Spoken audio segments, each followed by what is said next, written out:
Mission green monsoon अंतर्गत पिंपळगाव बहुला येथे 1,00,000 वृक्ष लागवड सोहळ्याप्रसंगी शहराच्या विकासासाठी पिंपळगाव बहुला येथील नागरिकांनी आपल्या शिवारातील तब्बल 50 एकर जमीन नाशिक महापालिकेला मोफत उपलब्ध करून दिली। मात्र आमच्या गावाचा साधा विकास होत नसल्याची खंत व्यक्त करीत पिंपळगाव बहुला येथील सामाजिक कार्यकर्ते राज धात्रक यांनी जलसंपदा तथा कुंभमेळा मंत्री गिरीश महाजन यांच्याकडे गावातील प्रश्न सोडवण्याची मागणी केली।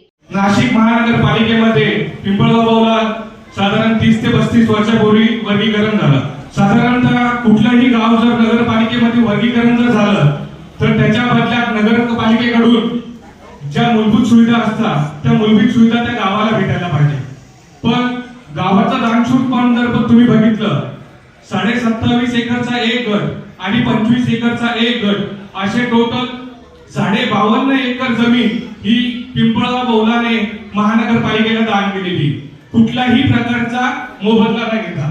पण त्या बदल्यात पिंपळगाव बहुलाला पाहिजे असं पुरेसं असं किंचित देखील नगरपालिकेचं लक्ष पिंपळगाव बहुलाकडे नाहीये। आज ज्या ठिकाणी महानगरपालिकेला जी जमीन दान करण्यात आली तिथे जलकुंभ नगरी तयार करण्यात आलेली आहे। दुर्दैव असं की त्यावेळेस आमचे नगरसेवक नसताना, स्थानिक नगरसेवक नसताना जमीन ही गावकीची आहे आणि जलकुंभ नगरीला नाव हे शिवाजीनगर जलकुंभ नगरी दिलेले आहे। आमची एक विनंती आहे की त्या जलकुंभ नगरीचं नाव छत्रपती शिवाजी महाराज नगरी पिंपळगाव बहुला असे करण्यात यावे, ही सर्व नागरिकांच्या वतीने तुम्हाला विनंती आहे। तसंच पूर्ण नाशिक महानगरपालिकेमध्ये एवढं दानशूर गाव फक्त एकमेव असेल की 52.5 एकर जमीन दान करून त्याच्या बदल्यात कुठलाही मोबदला घेतला नाही। त्या बदल्यात नगरपालिकेचं पहिल्यापासूनच खूप सारं असं दुर्लक्ष झालेलं आहे। त्याच्या बदल्यात नागरिकांच्या काही मागण्या आहेत त्या मी तुम्हाला थोडक्यात सांगू इच्छितो। सर्वप्रथम त्या नगरीला पिंपळगावचं नाव देण्यात यावे। त्याच्यानंतर पिंपळगाव बहुल्याचा जे पाण्याचा आहे विषय आहे, पाण्यासाठी जे दान केलेलं आहे, जर आपण नगरपालिकेला सांगून जर पाणीपुरवठी कायमस्वरूपी जर ती माफ करण्यात आली तर ते देखील गावावरती एक खूप मोठा उपकार होईल त्याच्यामध्ये। आणि येणाऱ्या नगरपालिकेच्या भरतीमध्ये आपण जी 52.5 एकर जमीन दान केलेली आहे, पहिली गोष्ट म्हणजे तर आपण प्रकल्पग्रस्त म्हणून पिंपळगावला घोषित करावा, ही सर्व नागरिकांच्या वतीने मागणी राहील। आणि येणाऱ्या नगरपालिकेच्या भरतीमध्ये गावासाठी 10 ते 15% जागा आपण आरक्षित ठेवावी, जेणेकरून स्थानिक लोकांना, स्थानिक मुलांना तिथे रोजगार उपलब्ध होईल।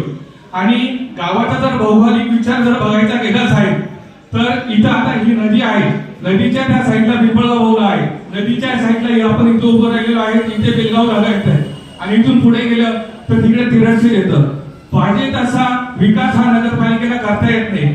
आता येथील काही ह्या साईडचे लोक आहेत ते सुद्धा मतदान पिंपळगावला नगरपालिकेलाच करतात, नाशिक पश्चिमच्या आमदारालाच करतात, पण त्यांना नगरपालिकेचा किंवा आपल्या विधानसभेचा कुठलाही फायदा तिथं होत नाही। का तर इथल्या अखांतरित्या असलेल्या बॉर्डरमुळे होते। इथले जे नागरिक आहेत आजही रस्त्याच्या त्या साईडला जर बघितलं तर पुरेसे रस्ते नाहीये, पुरेसे लाईट नाहीये आणि नगरपालिकेच्या पाण्याची सोय देखील नाहीये। आपण या सर्व गोष्टींचा विचार करावा, ही मी प्रामुख्याने आपल्या सर्व गावकऱ्यांच्या वतीने मी तुम्हाला मागणी करतो आणि आपण ती पुरी करावी ही नम्र विनंती।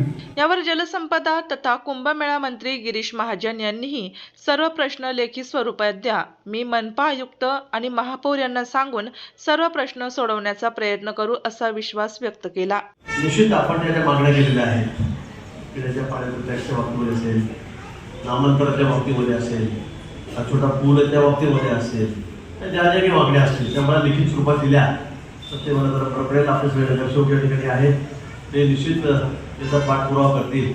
कार्यक्रमाच्या शेवटी आभार व्यक्त करताना नगरसेवक विश्वास आप्पा नागरे यांनी पुन्हा गावातील प्रश्न सोडवण्याची मागणी गिरीश महाजन यांच्याकडे केली। यावर पुन्हा आपण सर्व प्रश्न सोडवू असा विश्वास जलसंपदा तथा कुंभमेळा मंत्री गिरीश महाजन यांनी व्यक्त केला। मला भाषा येत नाही पण काम किती सांगावे, रात्रंदिवस कामाला पक्का आहे। महिला बचत गटांना कामं द्या। पिंपळगावचं तुम्ही पिंपळगावचे जे हाल झालेले आहेत त्याचं तुम्ही पालकत्व स्वीकारा आणि ह्या पिंपळगावला जी निधी कमी पडली ती तुम्ही द्या आणि कामं करून आपण मला देखील स्वरूपामध्ये आपली काय काय कामं आहेत तुम्ही सांगितलं, नामांतराचा प्रश्न असेल, काय अजून काय आपले कामं असतील, पिण्याच्या पाण्याचा प्रश्न आहे, रस्त्यांचा प्रश्न आहे, तर रस्ते पहिले मी सगळे ते पाईपलाईन टाकल्यामुळे ते उघडले ते आपल्याला नवीन करायचे आहेत, तुम्ही मला लेखी स्वरूपामध्ये द्या म्हणजे मी लगेच आयुक्तांना सांगतो, महापौरांना सांगतो, आपण ती कामं निश्चित करू। तर मी सांगितलं माझ्याकडे द्या म्हणून. चला धन्यवाद.